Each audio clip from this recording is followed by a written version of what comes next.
Damos las gracias, Señor, por tu amor para con nosotros. Te agradecemos que en tu bondad escuches el clamor, las peticiones que hemos llevado delante de tu presencia. Te damos las gracias por aquellas cosas en las cuales te has manifestado y has respondido y has dado, Señor, a conocer tu voluntad. Ahora, además de alimentarnos a través de la oración, de la intercesión unos por otros, queremos pedirte, Padre, que tu palabra edifique nuestra vida.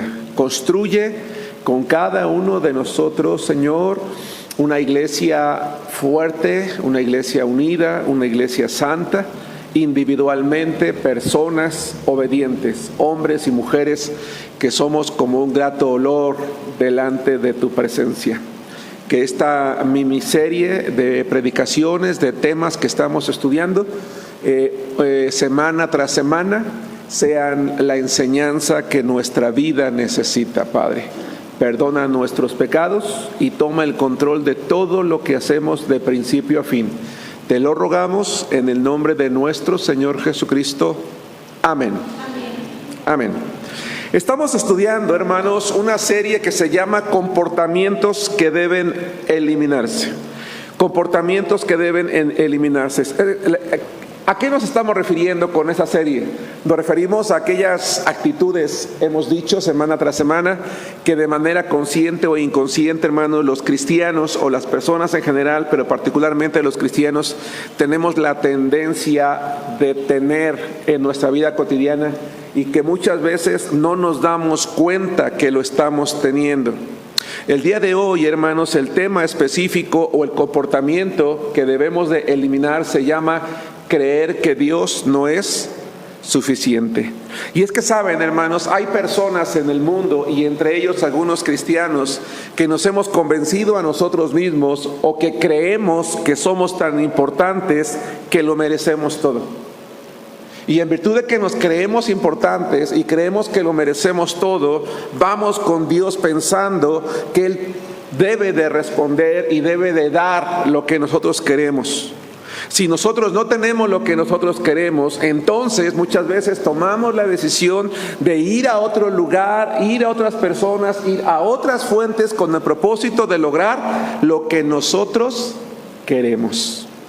Con base en el libro de Isaías, capítulo 8, versículos 18 al 20, quiero que nosotros, hermanos, hagamos memoria de que este tipo de comportamiento se presentó, hermanos, en el pueblo de Israel, específicamente en las tribus del norte, a quienes el Señor levantó un profeta para hacerles una exhortación.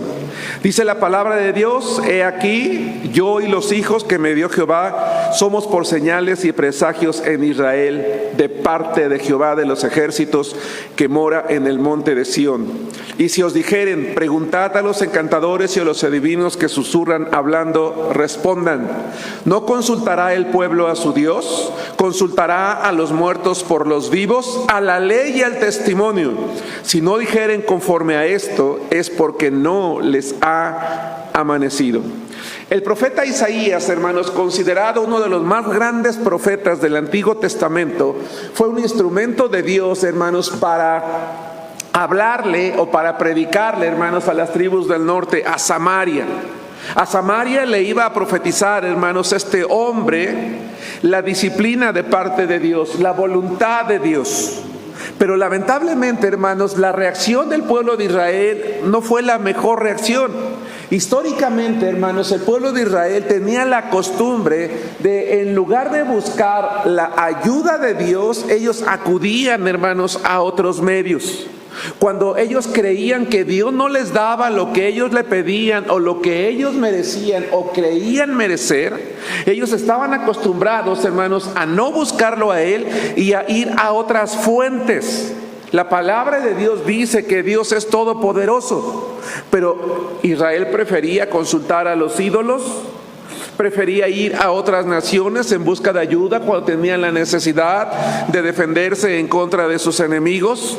Preferían incluso, en lugar de buscar a Dios, hermanos, para que Él los defendiera, contratar ejércitos extranjeros, porque, hermanos, a pesar de que Dios es todopoderoso, ellos no confiaban en Él. Incluso, hermanos, en situaciones extremas, el pueblo de Israel llegó, hermanos, a depender de las artes mágicas, de la magia, de la brujería, de la adivinación, del sortilegio, con el propósito de obtener aquello que ellos querían o incluso de ganar las victorias que ellos creían merecer. En virtud de este comportamiento, hermanos, Dios hace un llamado a través del profeta Isaías, y es un llamado de atención. Es un llamado de atención fuerte en el que Dios, hermanos, le dice a través del profeta que quien consulta a algo que no es Dios, ya sea muerto, ya sea adivinación en este caso, ya sea el sortilegio, permítame añadir a otros ejércitos, dice el profeta, es como si no les hubiera amanecido. Es decir, quien en lugar de buscar a Dios busca otras cosas, es como si todavía viviera en tinieblas. Es como si no tuviera ningún conocimiento de Dios. Es como si su palabra no sirviera. Es como si Dios fuera alguien, hermanos, insignificante. Por eso dice, como si no les hubiera amanecido, porque ellos viven o aparentaban vivir todavía en tinieblas. Uno pensaría, hermanos, cuando lee el Antiguo Testamento como cristiano, uno pensaría que un cristiano es una persona que nunca va a dudar de Dios. Uno pensaría que un cristiano es una persona que ha creído en Cristo, ha alimentado su fe, conoce la palabra, y cuando viene la adversidad, cuando vienen las guerras, cuando vienen las necesidades, confía tanto en Dios que lo busca y lo clama. Pero la realidad, hermanos, es que no es así. El ejemplo de Israel y la realidad que Israel vivía, hermanos, es una realidad lamentablemente más común de lo que podemos imaginarnos en un buen número de cristianos, hermanos, en las iglesias de hoy. Y eso es porque los seres humanos, hermanos, tenemos un gran defecto. Tendemos a olvidar las misericordias de Dios. Tenemos la tendencia a olvidar quién es Dios, y tenemos la tendencia a que en lugar de esperar a Dios, esperar la voluntad de Dios, preferimos buscar consciente o inconscientemente, hermanos, otro tipo de ayudas, porque para Dios en nuestra mente, en lo profundo de nuestro corazón, Dios no es suficiente. Esto es algo muy grave. Porque yo vengo a la iglesia, tú vienes a la iglesia y cantamos gloria a Dios, aleluya, eres todopoderoso, eres la roca fiel, eres mi rey, eres mi Señor, eres todo. Pero la realidad es que cuando necesitamos en alguna situación acudir a Él, no lo hacemos, y cuando no lo hacemos, consciente o inconscientemente decimos, Dios no es suficiente. ¿Qué dice la Biblia respecto a Dios? Vamos al libro de Génesis, hermanos, pueden dejar Isaías, ya en adelante solo lo voy a referenciar. Génesis capítulo 18, hermanos, versículos 13 y 14, y posteriormente Lucas 1:37. Respecto a Dios, su palabra dice con toda claridad, hermanos, lo siguiente, en Génesis capítulo 18, versículos 13 y 14. Entonces Jehová dijo a Abraham, ¿por qué se ha reído Sara diciendo, ¿será cierto que he de dar a luz siendo ya vieja? ¿Hay para Dios alguna cosa difícil? Es el mismo Dios el que le está diciendo a Abraham, ¿crees que para mí hay algo imposible? Al tiempo señalado volveré a ti, pues te voy a demostrar que no. Porque después de un tiempo voy a volver, y según el tiempo de la vida, Sara tendrá un hijo. Vamos al libro de Lucas, Evangelio de Lucas, capítulo 1, versículo 37. Lo que la palabra de Dios dice es que para Dios nada es imposible. Dice Lucas 1:37, aquel ángel que es enviado a María, aquella virgen que va a ser el instrumento de Dios para que nazca, para que Él se haga hombre en la persona de Jesucristo. Ella no puede entender cómo una virgen puede concebir, y entonces le dice, porque nada hay imposible para Dios. A ver, hermanos, ¿qué significan estos y otros muchos versos que hay en la Biblia que nos aseguran que para Dios no hay nada imposible? El que para Dios no hay nada imposible, hermanos, yo puedo como cristiano pensar que implica que Él va a hacer todo lo que yo le pida? Significa, hermanos, que en cualquier momento que yo tenga la necesidad, Él tiene que hacer todo lo necesario con el propósito de darme lo que yo quiero. Hermanos, para Dios no hay nada imposible. ¿Significa entonces que si yo soy pobre y oro a Dios, Él me va a hacer rico? Como para Él no hay nada imposible, ¿significa que si yo estoy sufriendo, Él me va a hacer feliz? Como para Él no hay nada imposible, significa que si mi ser amado está enfermo y dice el médico que se va a morir y yo oro a Dios, ¿va a vivir? Si para Dios no hay nada imposible, significa que si yo soy un fracasado, Él me va a hacer exitoso. Pudieran parecer cuestionamientos, hermanos, fuera de lógica, a los que fácilmente todo el mundo podemos decir no. Pero entonces, ¿por qué cuando estamos en dificultades es lo que esperamos de Dios? Que no se muera, Señor, que sí entre a esa escuela, que sí me den ese trabajo, que sí pase esto, que sí gane el otro, que sí vaya aquello. En realidad sí es lo que esperamos de Dios.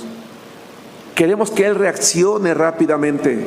Y cuando Dios no reacciona rápidamente según nuestro parecer, cuando no nos cumple lo que queremos o no responde de la manera en la que nosotros lo esperábamos, decimos, es que a Dios no le importa mi vida, o tal vez no puede hacer lo que yo le pido. Y como Dios no pudo, entonces yo voy a buscar la manera de sí hacerlo. Va de nuevo. Muchas veces tal vez no lo decimos con las palabras, pero sí con las acciones. Como Dios no pudo, entonces yo voy a ver de qué manera lo hago, porque Dios no es suficiente. Es increíble que un cristiano, hermanos, pueda caer en una situación de esta naturaleza. Pero la realidad, hermanos, es que sí, decía yo hace rato, es algo común. Y es común porque cuando la adversidad nos toma o por sorpresa o nos abraza completamente, los seres humanos, hermanos, solemos caer en un estado de desesperación, de preocupación tan grande que perdemos el control. Por eso quiero que vayamos, hermanos, a la palabra de Dios, al libro de Filipenses capítulo 4, versículo 6. Es increíble que un cristiano caiga en este tipo de comportamientos, hermanos, pero lamentablemente es lo más común que parece y se debe al estado de preocupación en el que una persona puede caer cuando pierde el control de sus emociones. Pero ojo, sobre todo cuando ha descuidado su andar con Dios. No es nada más el perder el control. Cuando se pierde el control es porque hemos descuidado, hermanos, nuestro andar diario con Dios. Dice la Biblia en Filipenses capítulo 4, versículo 6, por nada estéis afanosos. La palabra afanoso, hermanos, es un verbo griego que significa demasiado ansioso. Pero vean, hay dos significados más: dividido en partes o hacerse pedazos. Es decir, no permitas, dice la palabra de Dios, dice Pablo a los hermanos de Filipos, no permitan que nada los haga sentir como si estuvieran rotos. No permitan que nada les robe el gozo al punto de que ustedes caigan en la desesperación. Nunca se sientan como dividido en partes, como si lo que ustedes están pasando o viviendo está fuera del control de tal manera que nadie puede hacer nada. ¿Sí van conmigo? Porque lo que la palabra de Dios dice, acabamos de aprender hace un momento, es que para Él nada es imposible. Y si para Dios no hay nada imposible, Él espera que yo no me angustie por nada. Una cosa es preocuparse. Yo me preocupo. Y yo creo que todos los que estamos aquí nos preocupamos. No. Este pasaje no habla de no preocuparte. Lo que este pasaje dice es: no pierdas el control al punto de que creas que estás perdido, que nadie te puede ayudar. No caigas en angustia. La pregunta, hermanos, entonces es: ¿Dios realmente es todopoderoso? La respuesta es sí. Pero entonces, ¿a qué se ha comprometido Dios con aquellos que creemos en Él? Porque si entonces Él es todopoderoso y yo no puedo pedirle todo lo que quiero, entonces ¿a qué se ha comprometido Dios conmigo? Vayamos a la palabra de Dios otra vez. Estamos en Filipenses capítulo 4, versículo 7. Dice: por nada estén afanosos, sino sean conocidas sus peticiones delante de Dios en toda oración y ruego. A ver, lo que Dios está diciendo es: tú estás preocupado, estás ansioso, estás afligido, estás desesperado, dice Dios. Lo primero que tú tienes que hacer, dice Dios, ¿qué es? Clamar a Dios. Va de nuevo. Lo que la palabra de Dios dice es: te sientes roto, te sientes acabado, te sientes desesperado, te sientes angustiado, sientes que tu mundo se te está cayendo, dice Dios. No andes corriendo para todos lados. Mira hacia arriba y clama a Dios. No estés pensando a quién voy a buscar, en quién voy a acudir, quién me puede ayudar, sino levanta los ojos al cielo, dice, y clama a Dios. Y qué interesante lo que dice el versículo 7. Y la paz de Dios, que sobrepasa todo entendimiento, guardará tu corazón, sus corazones y sus pensamientos en Cristo Jesús. Pregunto, hermanos, ¿a qué se ha comprometido Dios? ¿A que si me estoy muriendo, no me voy a morir, sino me voy a sanar? ¿Se comprometió a desaparecer mis problemas? ¿Se comprometió a resolver mis deudas? ¿Se comprometió a darme una vida de color de rosa? No. Él se comprometió a darme la paz suficiente para que yo pueda enfrentar esa adversidad y salir victorioso. Es a lo que Dios se ha comprometido. Y al ratito vamos a ver por qué.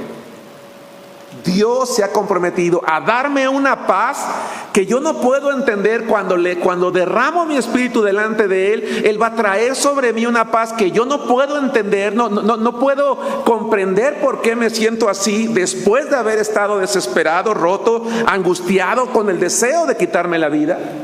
Porque habemos cristianos, hermanos, y personas que la situación nos supera tanto, hermanos, que decimos, pues ¿para qué sigo viviendo? A lo mejor sin mí estarían mejor. Y pensamos en morir. Pero cuando oro a Dios, la paz que sobrepasa todo entendimiento va a llenar mi corazón, va a tomar el control de mis pensamientos. Y yo dije hace rato que el problema por el cual es más común de lo que parece dudar de que Dios es suficiente es porque perdemos el control. Y lo primero que hace Dios es: oye, yo voy a tomar el control, para que te des cuenta que sí puedes seguir.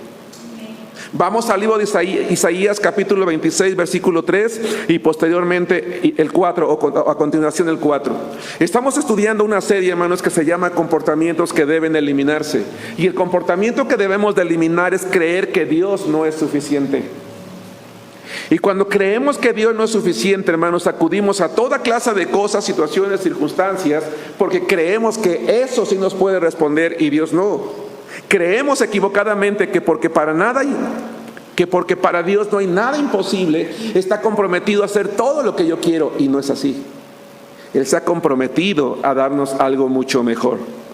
Dice Isaías 26, 3 y 4: tú guardarás en completa paz a aquel cuyo pensamiento, ideas, razonamientos, decisiones, vida en ti persevera, porque en ti ha... ¿Qué dice? ¿De qué señal cuando yo pienso que Dios no es suficiente? De desconfianza, Ale, de desconfianza. ¿Sí te das cuenta? De desconfianza. Dice, pero si tú perseveras en Dios y tú confías en Dios, Él te va a llenar de completa paz a quien en ti persevera. Y perseverar es: yo sé que esto está complicado, yo sé que esto es difícil, Parece que Dios se está tardando y está pasando el tiempo, pero yo voy a continuar esperando en Dios. Y dice el 4, confiad en Jehová perpetuamente, porque en Jehová el Señor está la fortaleza de los siglos. En hebreo, esa frase, la fortaleza de los siglos, da la idea, porque Dios es como una roca grande, fuerte, inmensa, en el que tú te puedes parar y sentirte seguro. Porque Dios es un refugio al que tú puedes correr, al que puedes acudir, porque sus brazos están abiertos para abrazarte, darte de su calor y decirte: oye, yo estoy contigo, no estás solo. Puedes salir adelante con esto. Hermanos, examinemos la vida de Jesucristo. ¿Dios evitó que Jesucristo enfrentara adversidades? No. Va de nuevo la pregunta, aunque ya me respondieron. Jesucristo, ¿el Padre le evitó enfrentar adversidades? No. ¿Por qué? Beto. ¿Se puede decir que ese era su propósito por el cual tiene que pasar? Pudiera ser, aunque no necesariamente. Para mostrarnos a nosotros el ejemplo de su vida, de que él no prometió no darnos problemas, sino de que la fe que pusiéramos en él era suficiente para pasar toda adversidad. Me parece buena idea también. Hermanos, pregunta: ¿creen ustedes que en medio de las adversidades hay oportunidades para algo bueno? Sí. ¿Para qué?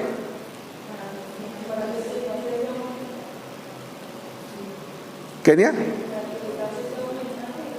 Las adversidades son las oportunidades que debemos de aprovechar para mostrar obediencia a Dios, confianza en Dios, la fe en Dios. Entre más grande sea la adversidad, en lugar de caer en la angustia y en la desesperación, en perder el control, es una oportunidad que Dios me da para mostrarle que estoy dispuesta a obedecerle, a mantenerme perseverante, a ser fiel, a creer en Él. Nada detuvo a Jesucristo, hermanos, de cumplir con el plan redentor. Nada detuvo a Jesucristo para obedecer al Padre. ¿Qué fue lo que le permitió a Jesucristo llegar hasta la cruz? La comunión con el Padre. Por eso yo dije hace rato que perdemos, hermanos, la paz y se convierte en angustia cuando hemos descuidado algo en nuestra comunión con Dios.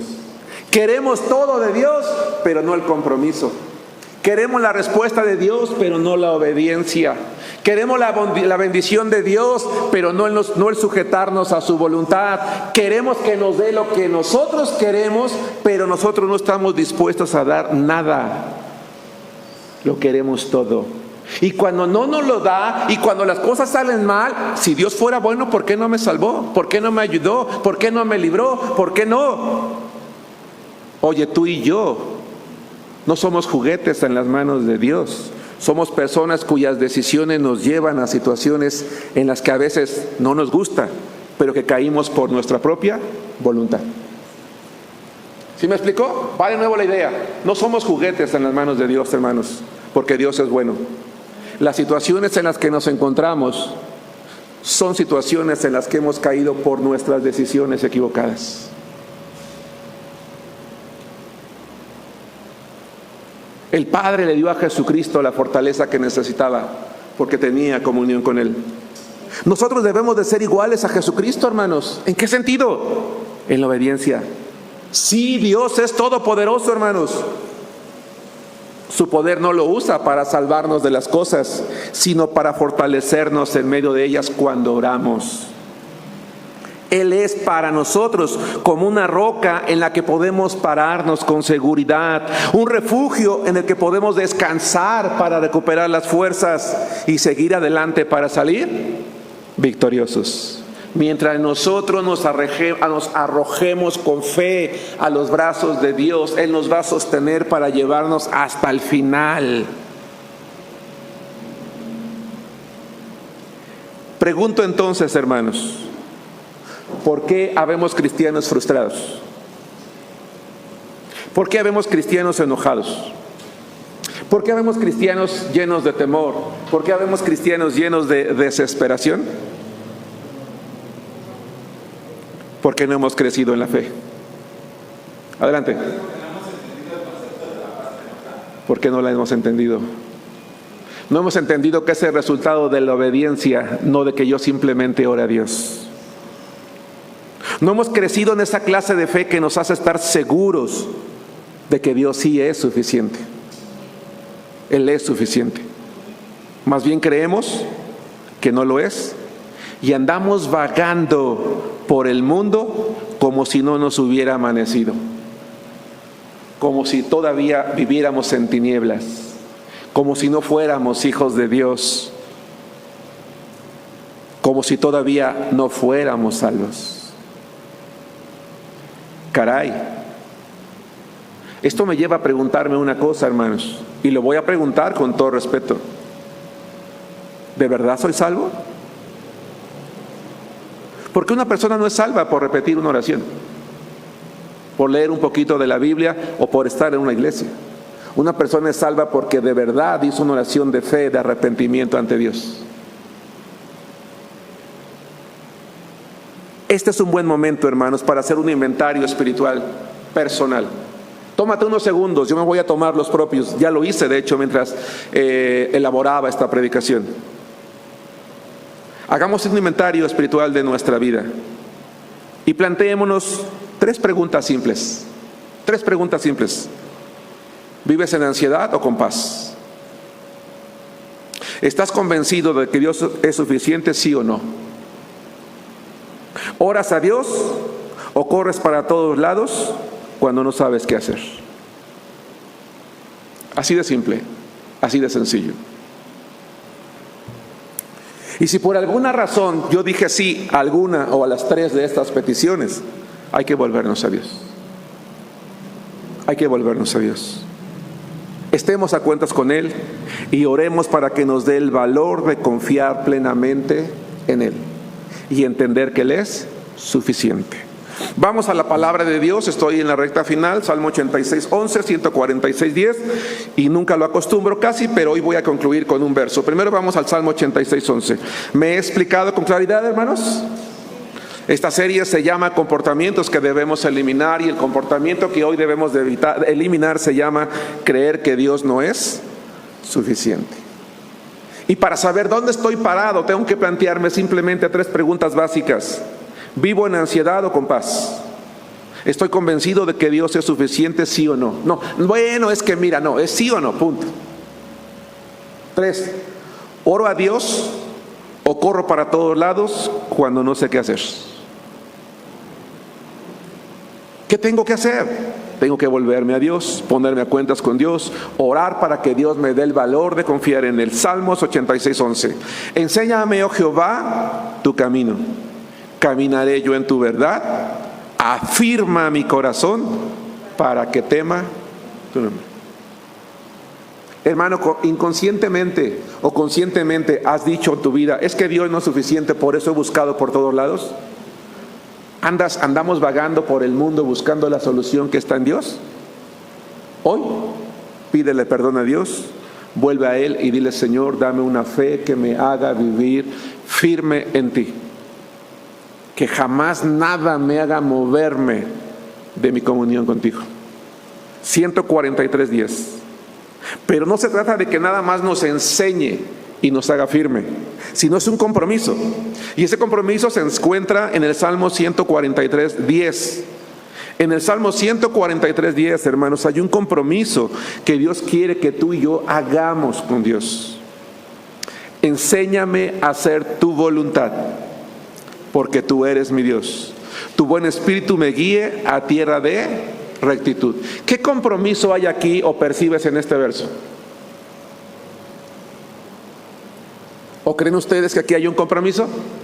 ¿Cuál es? Señor, yo me comprometo a someterme a tu voluntad. Si yo estoy enfermo, si hay alguien enfermo y yo te pido que no muere y se muere, te voy a dar las gracias. Si te pido un trabajo y no entro, te voy a dar las gracias. Si inicio un negocio y fracaso, te voy a dar las gracias. Si viene un problema y en lugar de desaparecer viene otro, te voy a dar las gracias. Porque voy a aprender a hacer tu voluntad. Conclusión. Vamos al libro de Isaías, capítulo 41, versículo 13. Hermanos, Dios es suficiente.